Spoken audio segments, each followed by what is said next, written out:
When we talk with children, we have the right intention, we're doing something that we have to do for them, but sometimes it's kind of messed up or kind of like hard, the way in which we go about doing it, and then it doesn't work. It doesn't produce the result that we wish we would have. That's prudence, right? Taking all things into account. From there, we go into justice. Justice is all about having right balance in our relationships, giving people their due. So if you're a husband, right? If you're a husband, if you're a dad, there's all of these things that you owe to your children out of justice, right? Something like a good example.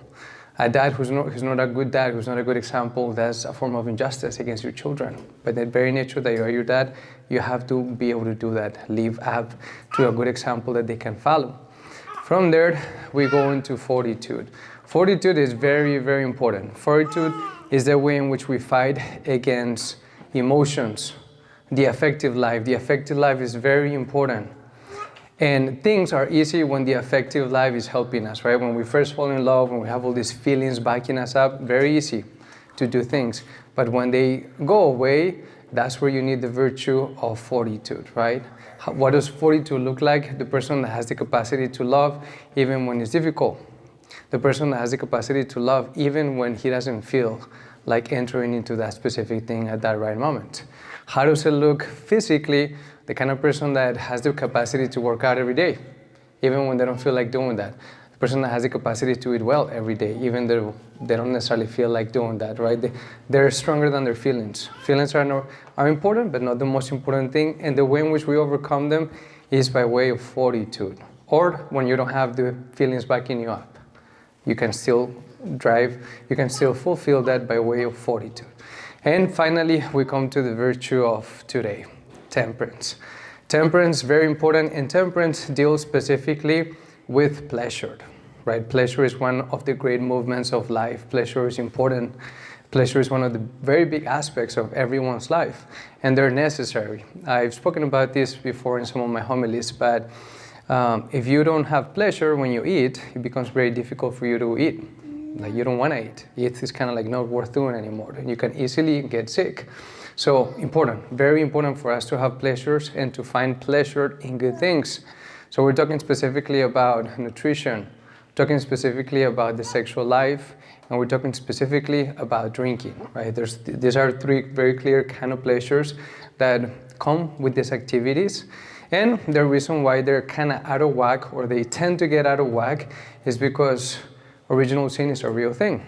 Our humanity has been wounded by original sin, so it's easy for us to get into the excesses, to misuse the good things in life. Just because something is pleasurable doesn't mean that it is the most important thing, doesn't mean that it has to become a god, doesn't mean that it has to become a slave driver of your life. We are made for more than pleasure.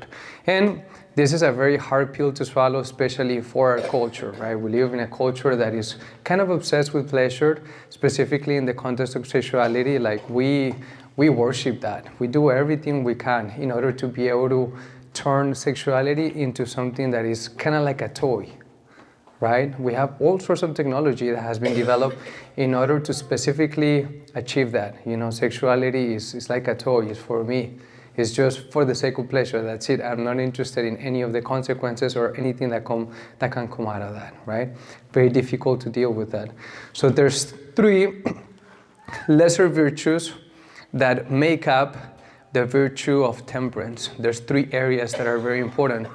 The first one is sobriety, right? The capacity to use drinking, specifically alcoholic drinking, in a way that is healthy, right? Like alcohol is not a bad thing.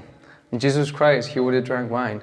We drink, it is wine that he chose in order to become his blood, his body, blood, and divinity, right, at the Eucharist. Alcohol is not a bad thing, but what we do with it matters, and it can become very harmful if we don't know how to engage on it in a way that is healthy. The interesting thing about temperance is that temperance is not just the virtue that helps you to stop. It's not just about stopping. It's not just about walking away from something, but it's about finding right, like the midpoint, the point that is healthy, not too much, not too little, but like for me, in my own experience, in my own journey, Where should alcohol be? If you're somebody who has struggled with alcoholism, who have gone that route, who have abused that area of your life, well, your midpoint looks very different than most other people. Maybe your midpoint is you have to absolutely move away from it. It should not be a part of your life, because all you need is a little bit and then you're back into this very dark place. If you're somebody who, you like to maybe drink a little bit recreationally, and maybe you have noticed that, as the years go by, I started with 1 drink a week. Now I'm doing 1 drink every day, maybe 2 drinks every day. Okay, where's your means? Where are the boundaries? How can you use the virtue? How can you have some temperance in this? What's healthy, what's necessary?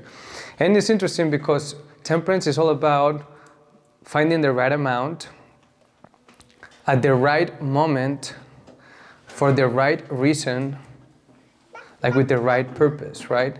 It's not just quantity, but it's also context, right?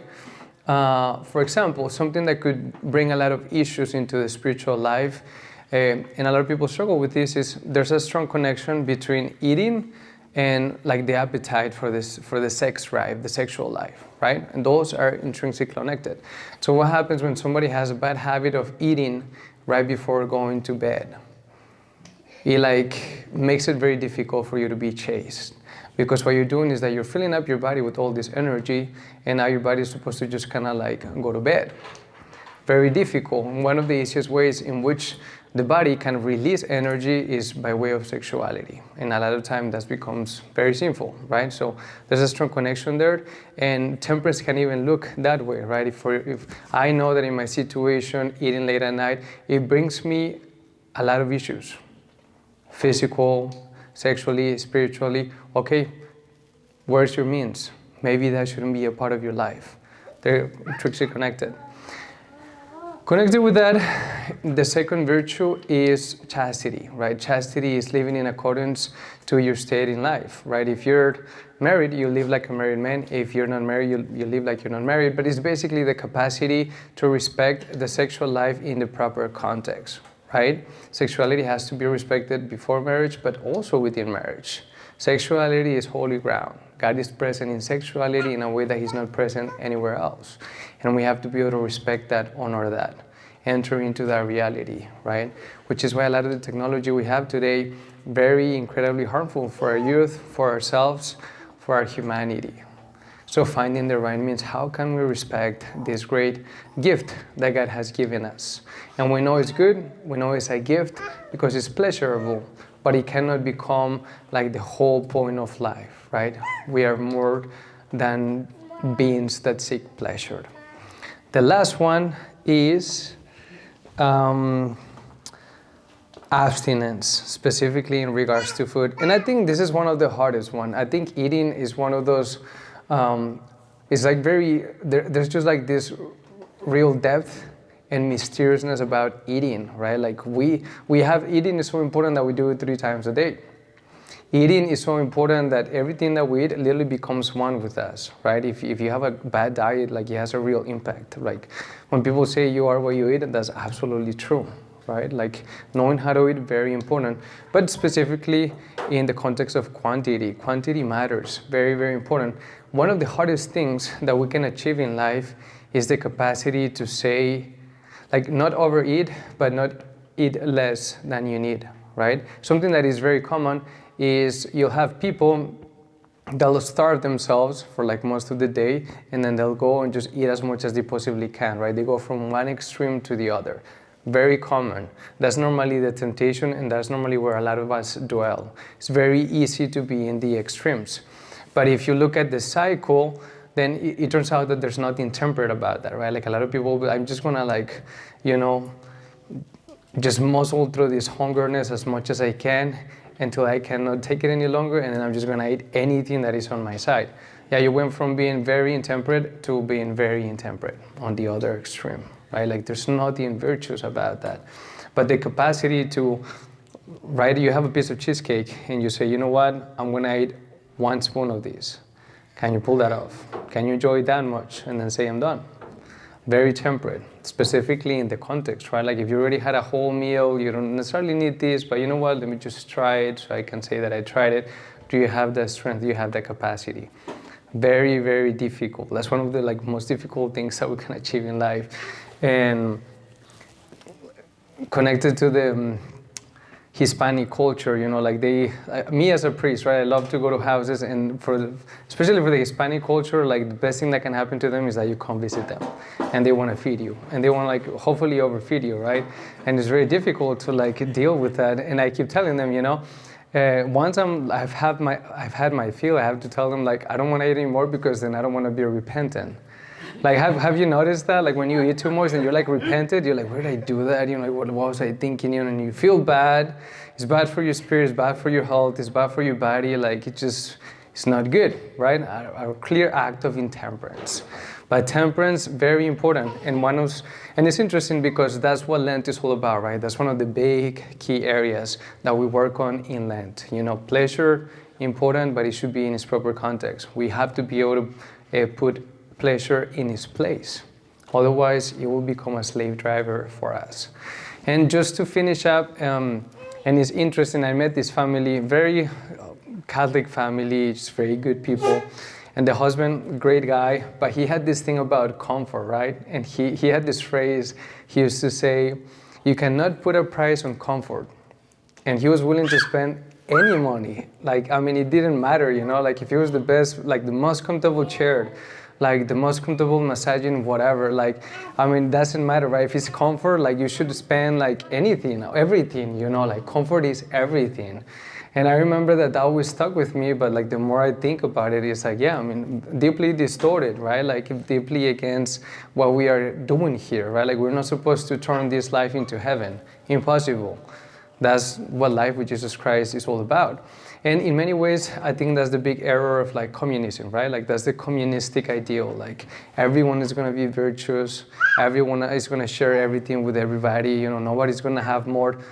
Great ideal, you know, impossible to achieve in a world that is broken, in a humanity that is wounded by original sin. And that's where the virtues come in, right? So, yeah, temperance is all about self-regulation, mastery of self. Finding the middle. Where is the middle? One of the good images about the spiritual life is that as we walk in life, it's like we're walking on a bridge and we're trying to reach heaven. And it's very easy to walk on the edges, right? Because there's like a rail or something. But if you're walking on the edge, the devil just needs to give you a little bump. And then you're out of the race. You're totally gone. That's why you always want to be right in the middle. That's where you're safest. But it's also where it's harder to be. And that's what temperance is all about. Helping you find the middle and stay there. Having the fortitude to stay there. So we need all of those. All of the 4 cardinal virtues, all 4 of them are specifically directly related to action. First one helps you to find the mean. How should I go about doing this? The second one helps you to act. What do I owe my neighbor? What do I owe myself? What do I owe to God? What do I owe to my wife? This is what I need to do. This is what I must do. This is what must happen. How should I do things? What do I need to do? Fortitude gives you the strength when your feelings are not helping you out, when maybe your feelings are against you, and you know something needs to take place, something needs to happen. You have already discerned that. You already know it's the just thing to do. Okay, now you lack the fortitude to push through it and do it. You know, in the face of fear, in the face of difficulty, in the face of lack of feelings that are helping you do it. And finally, temperance. Finding the middle. Finding what's virtuous for you, where you need to be, what's healthy for you, what is fruitful for you, where you should be. And that's hopefully a summary that makes sense of the cardinal virtues.